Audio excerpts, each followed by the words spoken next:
ఏంటి? పెళ్ళైన తర్వాత మీరంతా నన్ను మర్చిపోతారా?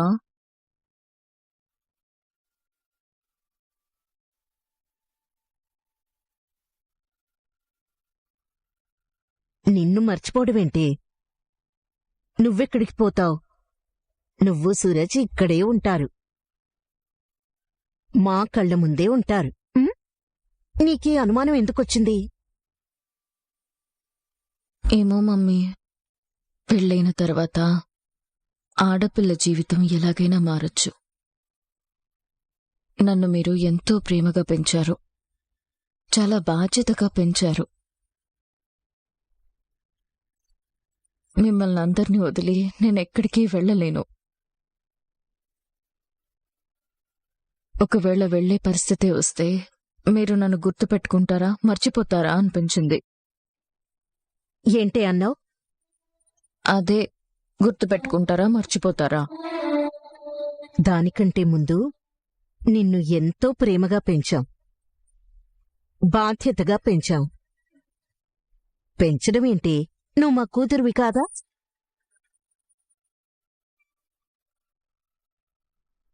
ఏదో మేము పరాయి బిడ్డని పెంచుకున్నట్టు ప్రేమగా పెంచారు, బాధ్యతగా పెంచారు అంటావేంటి?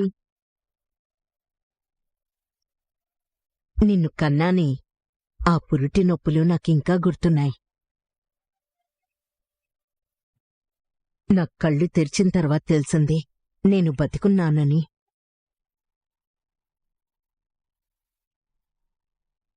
నువ్వు మా ఇంటి మహాలక్ష్మివి.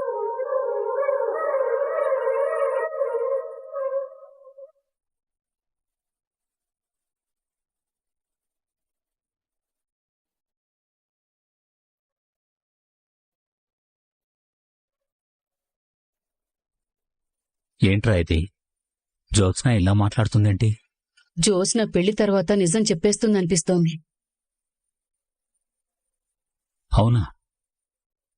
అవును మావయ్య, ఈ పెళ్లి తర్వాత నిజం చెప్పేస్తానంది.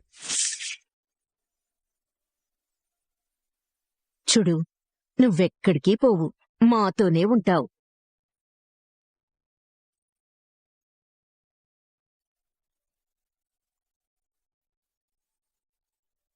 అవునమ్మా, నువ్వు మాతోనే ఉంటావు. పెంచిన కూతురు కన్న కూతురు అన్న మాట అనవసరం.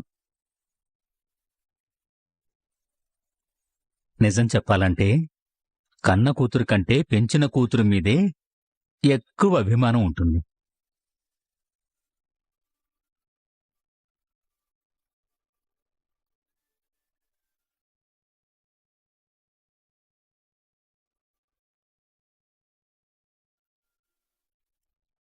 అన్నా నమస్తే అన్నా. నమస్తే. వెడ్డింగ్ కార్డ్స్ తీసుకొచ్చినన్నా. అన్నీ ఓకే కదా? ఓకే అన్నా, అన్నీ చెక్ చేశానన్నా. థ్యాంక్ యూ రా. ఉంటా అన్నా. తాత, వెడ్డింగ్ కార్డ్స్ వచ్చేసాయి, ఇంక పంచడమే లేటు. లేట్ చేయొద్దురా. అమ్మ దీప, నీ చేత్తో మొదటి శుభలేఖ తీయమ్మా.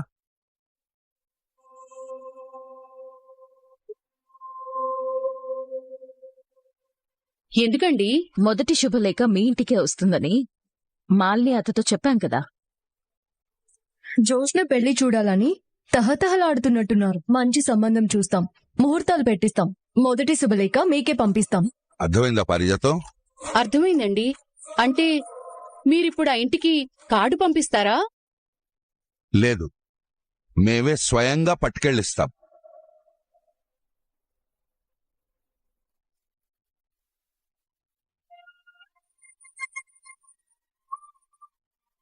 దీపా, ఈ 3 రోజుల్లో మనం ఏం చేయాలో లిస్ట్ మొత్తం రాశాను. 3 రోజులు ఇక్కడ, 2 రోజుల్లో పూర్తి చేయాలి. మార్నింగ్ నేను మన షెఫ్తో మాట్లాడి ఎంతమందికి ఫుడ్ అవసరం అవుతుందో, మెనూలో ఏమేమి ఉండాలో చెప్తాను. అది నేను చూసుకుంటానులే బావా. నువ్వు వీడియోగ్రాఫర్తో మాట్లాడు, అలాగే పూల డెకరేషన్ చేసే పర్సన్ని కలు. హలో హలో, తోబుట్టులా చూస్తున్న జ్యోత్స్న కోసం ఇంత చేస్తున్నావే, తనే నీ సొంత చెల్లైతే? జ్యోత్స్న నా సొంత చెల్లె. ఈ పెళ్లి నా చెల్లి కల. చెల్లి కల అక్కకి బాధ్యతే కదా. దీపా, ఏం పెళ్లి కూతురా నువ్వెప్పుడొచ్చావు? దీపా,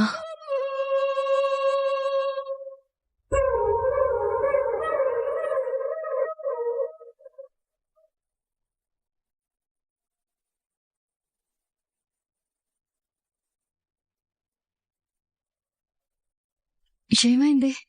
ఇన్నాళ్ళు నేను నిన్ను అపార్థం చేసుకున్నాను. నీ మనసేంటో పూర్తిగా అర్థం కావడానికి నాకింత టైం పట్టింది. నేనేనాడు మేం తప్పుగా అనుకోలేదు కదా జోష్నా. నేననుకున్నాను దీపా, నువ్వు నా జీవితంలోకొచ్చి నా బావని లాగేసుకున్నావని. నీ మీద నాకు పీకల దాకా కోపం ఉండేది. నిన్నీ రకంగా ఇబ్బంది పెడదామా, నిన్ను తప్పించి బావని నా వాణ్ణి ఎలా చేసుకుందామా అని చూసేదాన్ని. అదొక మూర్ఖత్వం, అదొక పంతం. నాకు నిజంగా బావంటే ఇష్టమే, కాని తనని నేను ప్రేమిస్తున్నానా? ఇవేవీ నేను ఆలోచించేదాన్ని కాదు. బావ కావాలి అంతే, కాని బావకి నేను కావాలని ఒక్కసారి కూడా ఆలోచించలేదు. సరిగ్గా అప్పుడే నువ్వు అసలైన కూతురువని తెలిసింది. నా భయం ఇంకా పెరిగింది. అర్థం లేని భయాలు, నిజాయితీ లేని కోపాలు, స్వార్థంతో కూడుకుపోయిన ఆశలు. జీవితానికి అర్థం తెలియకుండా బ్రతికాను. ఎప్పుడైతే నేను రియలైజ్ అయ్యానో ఇది కూడా సూరజ్ వల్లే. వాడే నన్ను నాకు పరిచయం చేశాడు. తర్వాత మొత్తం మారిపోయింది. నేను మారిపోయినంత తేలిగ్గా గతంలో నా చేతులు మారిపోవు కదా. మిమ్మల్ని పెట్టిన ఇబ్బందులు తలుచుకుంటుంటే అరే, నేనేనా అంత మూర్ఖురాలిగా బిహేవ్ చేసింది అనిపిస్తుంది. ఇప్పుడు అవన్నీ ఎందుకు చూసినావు? జరిగిపోయినవన్నీ తలుచుకోవడం వల్ల ఉపయోగం లేదు. ఉపయోగం కాదు దీపా. చేసిన పాపాలు నదిలో మునిగితే పోతాయి అంటారు కదా. నేను నీ విషయంలో చేసిన తప్పులు ఎలా పోగొట్టుకోవాలో తెలియడం లేదు. నా పెళ్లి జరగడానికి ముందే నేను ఈ పాపాన్ని కడిగేసుకోవాలి. అందుకే నేను పని చేయాలనుకుంటున్నాను. ఏంటది? నన్ను క్షమించు దీపా. జోష్నా, నన్ను క్షమించు. పైకిలే. నన్ను క్షమించు. లేదు దీపా, నన్ను ముందు క్షమించు. పైకిలే.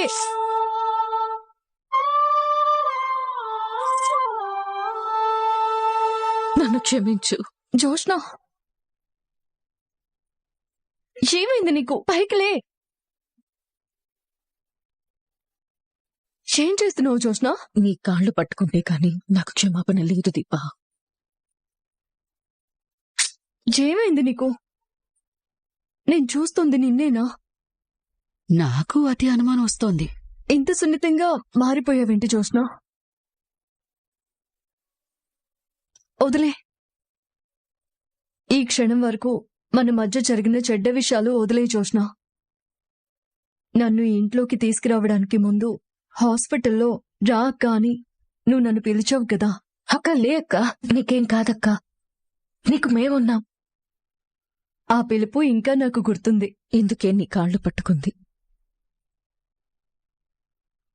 నీకు ఎన్ని కష్టాలు కల్పించానో నువ్వన్నీ మర్చిపోయి ఈరోజు నీ సొంత చెల్లెలు పెళ్ళన్నట్టే చూసుకోగలుగుతున్నావు. నువ్వు నేనర్థం చేసుకున్న దానికంటే చాలా గొప్ప మనిషివి దీపా. నన్ను మనస్ఫూర్తిగా క్షమించానని చెప్పు చాలు. క్షమించాను జోష్నా.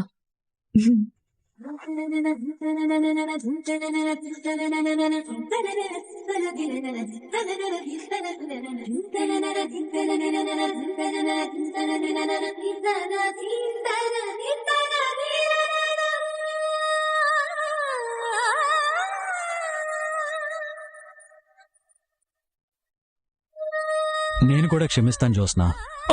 అబ్బా, నిజంగా దీపా? ఏ జోస్నా, నువ్వే క్షమించాలా? నేను క్షమించకూడదా? బావా, ఏంటిది? చిన్న మరదలు ఫీల్ అవుతుంది కదా, కాస్త ఓదార్చి క్షమిద్దామని. అయితే రా, నన్ను ఓదార్చు. వద్దులే, క్షమించేశాను. ఆహా, అదే చిన్న మరదలకైతే 2 చేతులు చాపుతున్నావే. ఏ అభిమానం నువ్వే చూపించాలా? నేను చూపించకూడదా?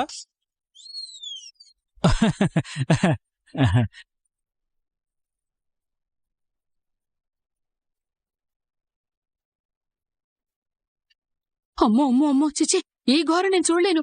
ఏమైందండి? ఏమవుతుంది బాబు? మా జ్యోత్స్నలో మార్పు చూస్తుంటే నా కన్నీళ్లు ధారలు కడుతున్నాయి. ఖర్చీఫ్ ఇమ్మంటారా? వద్దులే బాబు, చీర కొంగు చాలు. జ్యోత్స్న మార్పు మీకు నచ్చట్లేదనుకుంటాను. ఎందుకు నచ్చదు బాబు? కాకపోతే నా జీవితంలో దానలా చూస్తానని మాత్రం నేననుకోలేదు. మీకు కూడా మార్పు అవసరం అనిపిస్తుంది. మిమ్మల్ని కూడా మార్చేయమంటారా? వద్దులే బాబు, నన్నీలా ఉండని, నాకిదే చాలు.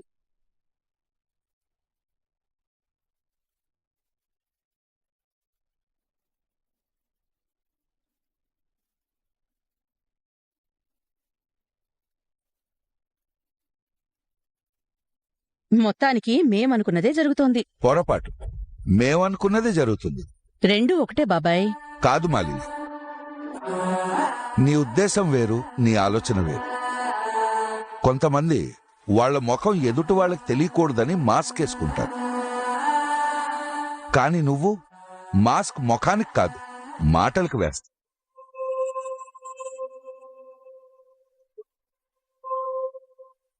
అర్థం చేసుకోవడానికి వీల్లేనంతగా మాట్లాడతావు. నన్ను మరీ అంత మేధావిని చెయ్యదు బాబాయ్. ఒక అనాథని తీసుకొచ్చి మనవరాలికి పెళ్లి చేయాలనుకున్నావు. నీ మనవరాల్ని బలవంతంగా ఒప్పించావు. నీకన్నా మేధావులు ఎవరుంటారు బాబాయ్? నన్ను బలవంతంగా ఒప్పించారని నేను నీతో చెప్పాను అత్తా. నీ ఇష్టం మరీ ఇంత తక్కువ స్థాయిలో ఉంటుందని ఊహించలేకపోయాను జ్యోత్స్న. మీరూహించినట్టుగా నేను బ్రతకనత్తా. ఇంకా నయం, సూరజ్ని నువ్వు ప్రేమిస్తున్నాను అనలేదు. నేను సూరజ్ని ప్రేమిస్తున్నాను. తననే పెళ్లి చేసుకోబోతున్నాను. నేనే సూరజ్ని పెళ్లికొప్పించాను. చాలా? ఇంకేమైనా కావాలా? ఎవరో ఏంటో తెలుసుకోకుండా పెళ్లికి ఒప్పుకుని తొందరపడ్డావేమో. ఇప్పటికే ఆలస్యం చేశారు. ఇంతకు మించిన సంబంధం చూస్తే ఈ పెళ్లి రద్దు చేసుకుంటావా? నేను పెళ్లికి అగ్రిమెంట్ రాసుకోలేదు, మనసిచ్చాను. దాన్ని రద్దు చేయడం కుదరదు. వాడెక్కడి నుంచొచ్చాడో గాని నిన్ను బాగానే బుట్టలో పడేసుకున్నాడు. నీకెందుకు పిన్ని అంత అసూయ? దీనిలో అసూయేం లేదురా. వీళ్లతో మనం ఇంత తాపిగా మాట్లాడాల్సిన అవసరం లేదు కార్తీక్. వెడ్డింగ్ కార్డు ఇవ్వడానికి వచ్చాం, ఇచ్చేసాం. పెళ్లి కుదిరిగానే మొదటి కార్డు మీకే ఇస్తామని నేను చెప్పాను, జ్యోత్స్న చెప్పింది. జ్యోత్స్న పెళ్లి చూడాలని తహతహలాడుతున్నట్టున్నారు. మంచి సంబంధం చూస్తాం, ముహూర్తాలు పెట్టిస్తాం. ఫస్ట్ వెడ్డింగ్ కార్డ్ మీ ఇంటికే పంపిస్తారు. ఆ మొదటి కార్డు ఇదే, అది ఇవ్వడానికే వచ్చాము. అంటే శివనారాయణ ఇంట్లో పెళ్లికి ఉత్తమ బంధువులం మేమే అన్నమాట. అవును దక్షిణామూర్తి, ఉత్తమ బంధువువి నువ్వే, పరముత్తమ బంధువువి కూడా నువ్వే. అయితే నాదో చిన్న మాట. ఏంటో? ఇంటికొచ్చి వెడ్డింగ్ కార్డు ఇచ్చినందుకు పెళ్లికి రాకపోతే మర్యాద ఉండదేమోనని మీరు అనుకుంటారేమో. అలా మీరు ఏమీ అనుకోవాల్సిన అవసరం లేదు. ఎలాగో మీరు మర్యాద లేని మనుషులే కాబట్టి రావాలనుకుంటే రావచ్చు, లేదంటే ఇంట్లోనే ఉండొచ్చు. అంత వెటకారం పనికిరాదు మిత్రమా. కాలం నీ మనవడు కాదు, ఎప్పుడూ నీ వెంటే తిరగడానికి. అప్పుడప్పుడు మా వెంట కూడా తిరుగుతుంది. అప్పుడు అన్నింటికీ ఒకేసారి బదులివ్వాల్సి ఉంటుంది. కొంతమంది కలలతో ఎదుగుతూనే ఉంటారు, కొంతమంది కలల్లోనే బ్రతుకుతారు. నేను మొదటి రకం, నువ్వు రెండో రకం. ఇప్పటికైనా నిద్రలో నుంచి బయటికి రా. కాలం నిన్ను దాటి చాలా దూరం వచ్చేసింది. నీ మనవరాళ్ళకి పెళ్లి చేసే వయసు వచ్చేసింది. ఇంకా నువ్వు ఆ పాత మర్రి ఓడల్నే పట్టుకొని ఏలాడుతున్నావంటే నీ కర్మ. నిన్నెవ్వరూ బాగు చేయలేరు. నిన్ను చూస్తుంటే నవ్వొస్తుంది. ఎందుకు తాత? అతి విశ్వాసం అనర్థాలకి దారితీస్తుంది. ఎప్పటికైనా మించిపోయిందేం లేదు. పెళ్ళాపేయండి.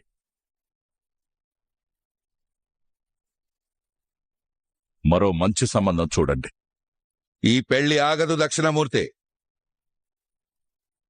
అనుకున్న ముహూర్తాలకైనా మనవరాల మెళ్ళలో సూరజ్ తాళి కడతాడు. అది మీరు చూడలేరు కాబట్టి మీరు పెళ్లికి రాకండి. రావాలి తాత. వీళ్ళు నా పెళ్లి చూడాలి. వీళ్ళ కళ్ళు మంచివి కాదమ్మా. మన ఇంటి నవ్వులు వీళ్ళ కళ్ళల్లో మంటలు పుట్టిస్తాయి, తట్టుకోలేరు. లేదు తాత, వీళ్ళు నా పెళ్లికి రావాలి. నా పెళ్లి చూడాలి. ఎందుకంటే శత్రువుని ఎప్పుడూ పక్కనే ఉంచుకోవాలని సూరజ్ చెప్పాడు. సూరజ్ ఎప్పుడూ అంతేనమ్మా, మంచి విషయాలే చెప్తాడు. ఏ తల్లి కనబిడ్డో.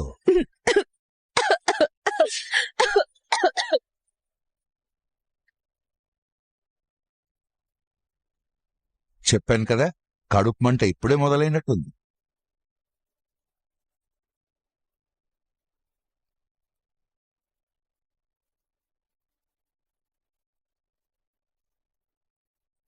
థ్యాంక్ యూ బాబాయ్. ఉంటాను మిత్రమా, పెళ్లిలో కలుద్దాం. ఇలా పిలవడం ఇదే మొదటిసారి. ఇదే ఆఖరిసారి కూడా. ఉంటాను, పదండి.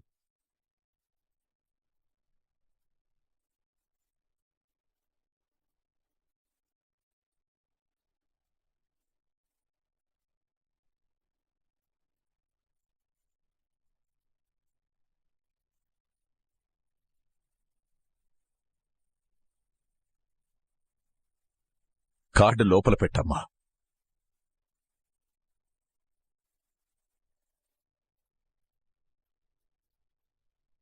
తాత మీరు వెళ్ళండి, నేను దీప స్కూటీ మీద ఇంటికి వెళ్తాం.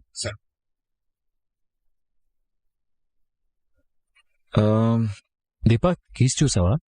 నాకేం ఇవ్వలేదు. జేబులోనే పెట్టుకున్నానే. సోఫాలో కూర్చున్నావు కదా, అక్కడ పడిపోయి ఉండొచ్చు. సరే, నువ్వు స్కూటీ దగ్గర ఉండు, ఇప్పుడే వస్తాను.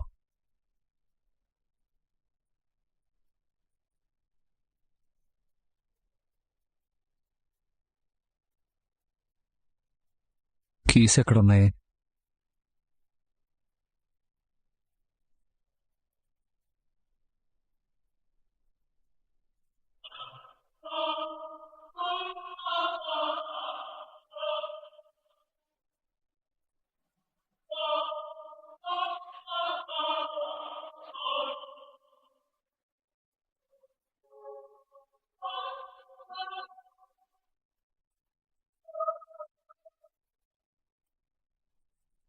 నేను సూరజ్నే చూశాను. తను సూరజే. ఏంటి కార్తీక్, మళ్ళీ వచ్చావు? చెప్పాల్సిందేమైనా మర్చిపోయావా? అవును, మర్చిపోయాను. రేయ్ కార్తీక్, ఆగరా, ఎక్కడికెళ్తున్నావురా?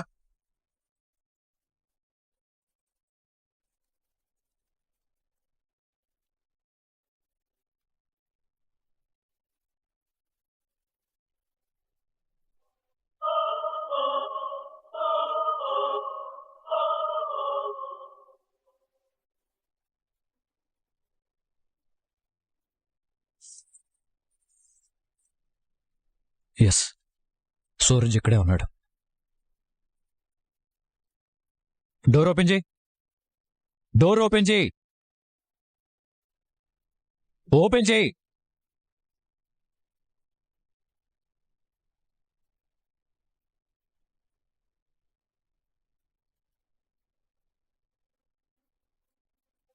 భయ్యా, రావడానికి టైం పడుతుంది భయ్యా.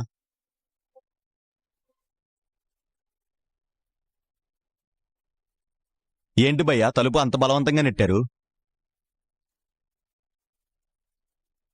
నువ్వెందుకు తలుపు క్లోజ్ చేసుకుని లోపల ఫోన్ మాట్లాడుతున్నావు? వర్క్ ఎవరికి డిస్టర్బ్ ఉండకూడదని డోర్ వేశాను భయ్యా. ఏం వర్క్ చేస్తున్నావు? నేను ఏసీ రిపేర్ చేసేవాడిని భయ్యా. చేసుకో. డోర్ టైట్ గా ఉన్నట్టుంది, తీసే ఉంచు. ఓకే, అలాగే భయ్యా.